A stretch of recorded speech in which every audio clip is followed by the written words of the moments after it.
North Dakota. It's one of America's biggest states in terms of landmass, but least populated with less than 1 million people, where it can reach 40 below zero this time of year, and where old-timers here like George Winsenberg joke about how barren the place is and how you rarely even see any trees.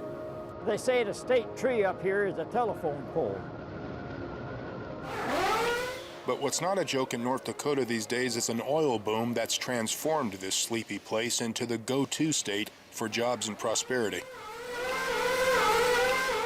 Only recently has new technology known as horizontal drilling or fracking given oil companies here access to an estimated 500 billion barrels of oil and shale gas trapped 2 miles beneath the Earth's surface here.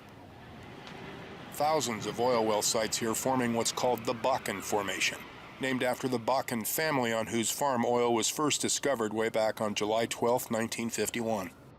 It's been said if Harry Bakken, his brother Henry, and their ma, Mary, were still alive, they'd probably blush at life in the fast lane here today.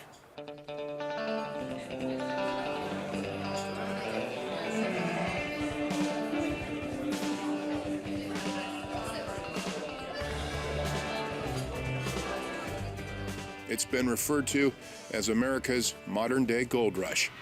Black gold, pumped from the ground 24 hours a day.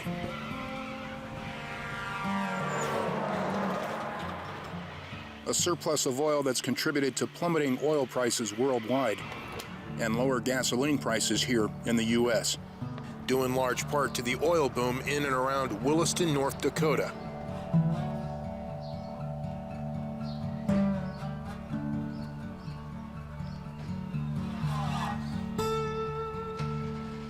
The population in Williston before the oil boom in 2008 was 15,000 people. Today it's tripled to 45,000, as thousands of job seekers from depressed economies in other towns across the U.S. roll into town here every day. The unemployment rate here is half the 6% jobless rate nationwide. Many men earning annual salaries of $100,000 or more working on oil rigs. So much cash, some men raining it down on exotic dancers who've come to town. Women earning as much as $2,000 a night in tips alone at this club called Heartbreakers. The head of security here, Chris Anderson, a decorated U.S. Marine Corps veteran, says Heartbreakers is popular with men who have few opportunities to socialize with women.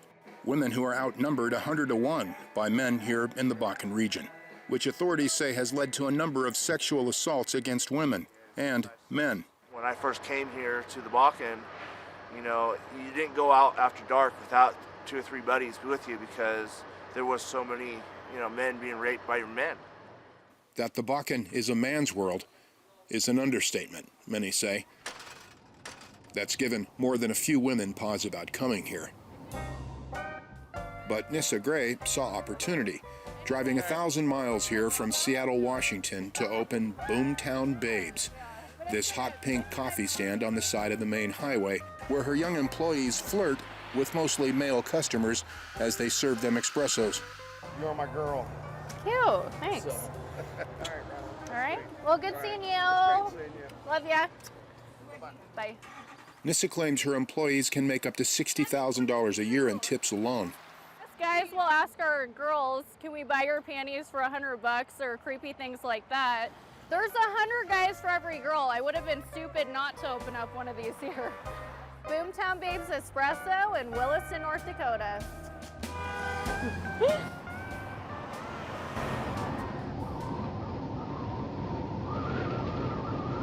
My name is Crystal. I'll be here till 11 o'clock tonight. Motel clerk Crystal Thomas says this time last year she was an unemployed single mother in Florida. Nice meeting you. You know I'm out here sacrificing for the both of us. You know that, right? Yeah. But took a chance to come here to find work to help support her young son, Jediah, back in Florida where he currently lives with his dad, her ex-husband, until she gets back on her feet, she says, and can rejoin him. I love you. Yes, it is still cold. It's not as cold as it's been. Oh, man, it hung up. Jediah. All circuits are busy now. Oh. Please try your call again later. Jesus. Message FL. Crystal says her journey here to oil country from Florida took 33 hours in her little car through 2 blizzards. My third night here in Williston, it was negative 41 degrees, and I slept in my car. I heard a lot of bad, nothing but bad. All kind of horror stories. I heard about women getting raped. Only good thing I heard was the money. Crystal quickly found a second job in sales at this firm specializing in industrial clothing and safety products. Altogether, with her 2 jobs, she works 7 days a week, earning about $8,000 a month. A lot more than back in Florida, she says. Triple pay compared to what I'll be making down south. Dale Ridenauer, at the age of 63, says he came to Williston because he had no money saved for retirement as a logger in his home state of Montana, where he was making $30,000 a year. Working in the woods, logging, and that got to be a very low-paying job, and it's very dangerous. So I've actually got hit by 2 trees in 2.5 years and decided that was enough of that. His future improved dramatically, he says, when he got a job hauling away water used in the oil drilling process, tripling his pay to $90,000 a year. For what you hear about the old gold rush towns, pretty much applies here, I think. A gold rush town luring more families here with Williston's new $70 million indoor recreation center, complete with a water park and simulated wave machine.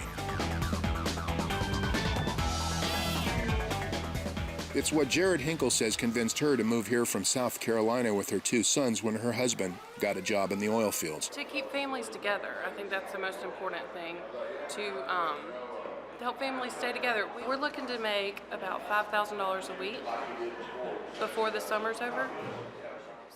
Jared and other families like hers often first settle in what are called workforce accommodation centers, like this one called Great American Lodge. One of many new prefabricated lodging communities built in and around Williston that are slowly replacing the rather cramped and crude man camps from years past.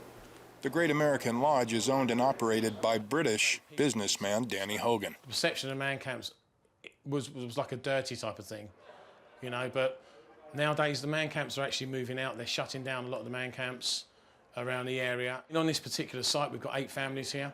People are coming from all over the USA to be here. It's definitely the new American dream. Though it's definitely an expensive dream, many say, because while salaries here may be triple those in other states, houses in Williston that sold for $100,000 before the boom now sell for $500,000. And hotel rooms here costing $80 a night before the boom run $300 a night here today. Crime here, they say, has increased, and the 50 police officers in town are said to be overwhelmed. And Williston's 2 strip clubs, Heartbreakers and the club next door, Whispers, are being blamed for most of the problems here. Town officials accusing both clubs of over-serving alcohol and leaving customers severely intoxicated. In one recent case, a man was killed in a fight outside the 2 clubs, testifies this local police detective. He ended up laying lifeless before the elected leaders of the Williston City Commission tonight, who are considering shutting both clubs down. What are our options for when Heartbreakers owner Jared Holbrook stands up to defend his club's reputation, town mayor Howard Klug tells him to sit down. I'll call you out of order. Sit down until we get done here, then I'll call on you. Okay, it's not working. Town leaders then vote to suspend the club's liquor licenses and temporarily shut them down for 60 days, effective at midnight tonight. Heartbreakers owner Jared Holbrook calling the decision hypocritical for a town whose marketing slogan, as seen posted above the commissioners here, is "Rockin' the Bakken." It's typical. Small town. They're not up with the times. Mayor Klug, after the decision, explains to CCTV that "Rockin' the Bakken" refers to big oil growing the economy and jobs, not turning Williston into the Wild West. They over-pour people, they over-serve people, they get them drunk, and they don't think that it's their problem. Well, it is their problem. Another disturbing problem, says Klug, is sex trafficking and prostitution.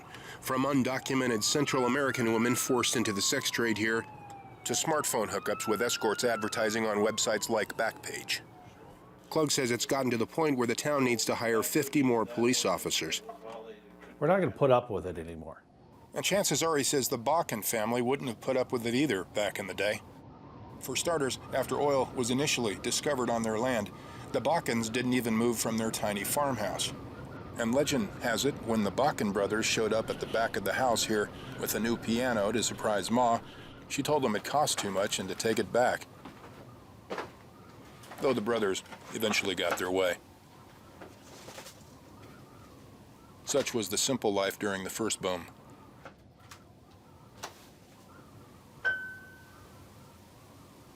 But time marches on. Today's oil boom is vastly larger and seems to be overwhelming the town, says George Winzenberg, who at 84 is one of Williston's oldest residents. Well, it was just a quiet little town. Everybody knew everybody. You trusted everybody. Now we can't.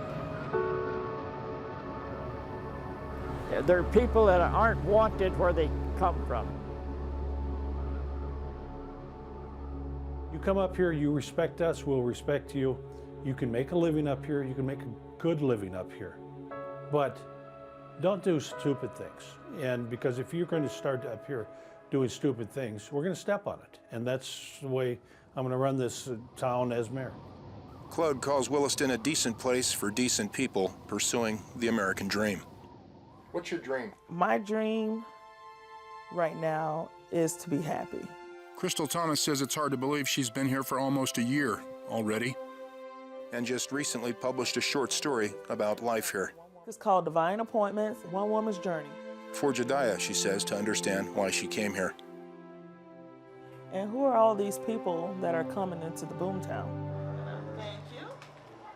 People like me. Financial security. I mean, it feels good to be building up a retirement, and we haven't had a day off together for a while yet, though. So off together for a long time. Hopefully that'll happen pretty soon. Espresso queen Nissa Gray says her dream to open other Boomtown babes across North Dakota, and to show people, she says, that life here is not all that bad. It's really not. Like, you read the articles online and I'm like, I'm gonna get raped and killed within 24 hours. And I've lived here 3 years and nothing bad has ever happened to me. Though environmentalists say bad things are happening to the land and water supply here.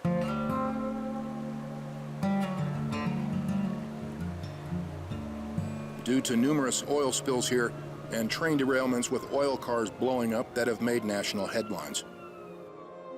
Are you concerned, as some environmentalists have said, that 20 years from now in the oil patch, that the ground may be so damaged by fracking that you're going to lose wheat, the cattle aren't going to be able to eat? Is that something that you think about? No, I do not. I think that we've always been stewards of the land out here, and the fracking that's going on is 2 miles deep. That's a long ways down there, and it's proven to me, proven to others, that the fracking that we're doing in North Dakota is safe. And it's not just all about oil or fracking. Klug likes to remind his critics, North Dakota is also doing wind power these days, just down the road from Williston. These turbines generating 15% of all state-generated electricity across this frozen state. Hey, I already gave you permission. If they hit you, you better hit them back. Crystal Thomas says she'll stay here as long as it takes to support Jediah. All right, baby, I love you. Love you too, Ma. All right, I'll talk to you later, okay? Talk to you later. All right, bye. Bye. I love that boy, I'm telling you. One of a kind.